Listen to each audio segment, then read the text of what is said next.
Hey everyone, welcome back to Gundam Build Guide. So let's just get down to business. So the first pull suit this week is the Destiny Impulse Gundam R, which is pretty much a customized Seed MSV unit.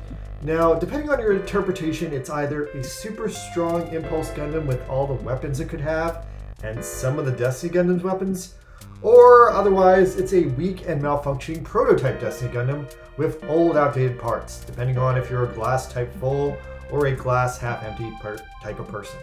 Meanwhile, on the other end is my pick for the week, the Gundam Cerevi Scheherazade, which despite its very ridiculous name, is another classic Gundam that started out as a super memey kit bash.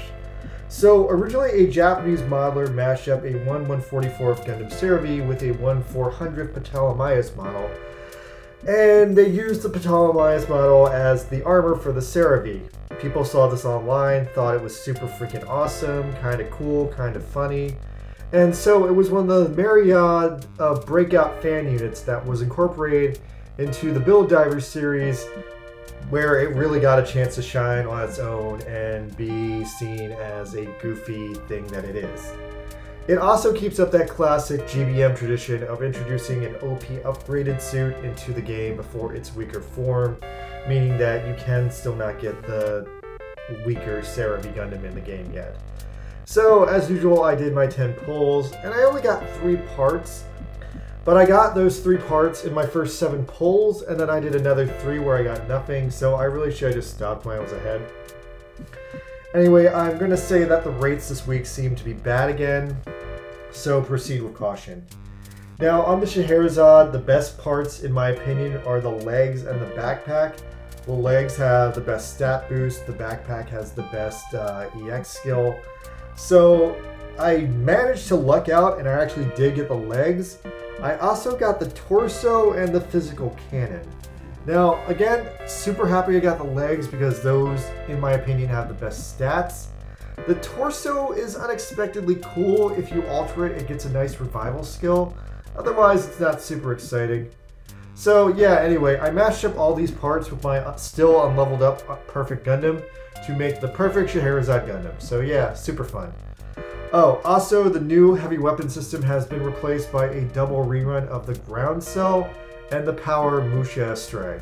So the power Musha Astray thing sucks, and the ground cell is very, very OP. So if you do not have the ground cell, prioritize getting that. Now, I got the entire ground cell last time it ran, but I skipped over its weapons because the whole thing was way too expensive. So yeah, this time I'm focusing on trying to get the ground cell's weapons, and yeah, just trying to complete those out. Meanwhile, the charity suit this week is Johnny Ridden's Red Zaku, which is a suit that I have a lot of personal love for, even if it is another super weak Zaku that we're getting very late in the game. Now, once again, it follows previous trends in that we've gotten the upgraded Johnny Ridden Time of Elite Gelgoog years before we're getting this thing. Although I will say it has a very odd and toyetic matte plastic color scheme, which I'm very torn between thinking it's cool or thinking it's very, very unrealistic in the tone of the game, because it gives us off this really weird, extra plasticky vibe.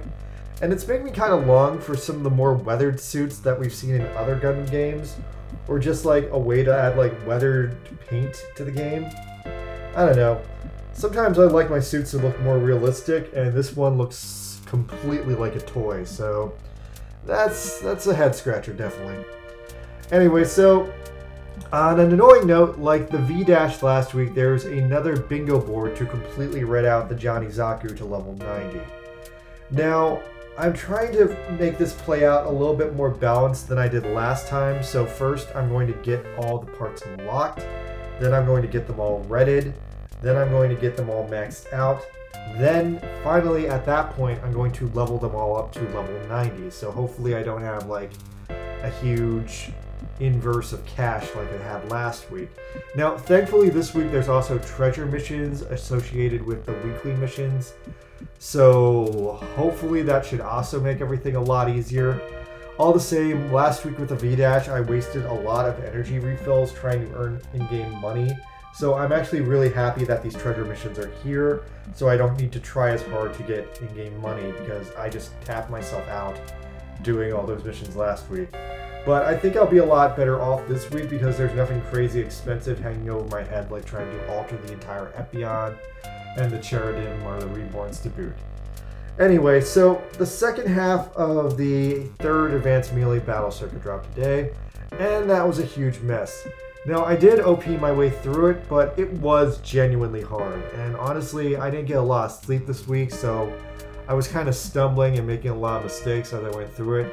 Now, despite all that, I beat almost every round except 2 of them using full melee builds, which was actually a very fun and impressive crazy challenge to undertake. I mean, it was the third Advanced Melee Battle Circuit after all, and in both of the previous Advanced Melee Battle Circuits, I've kind of copped out and used shooters in the last couple of rounds. Anyway, so yeah, that's my big report for the week, and everything's pretty good, so let's just see what happens next. Thanks for coming by, you guys. I'll see you later. Bye!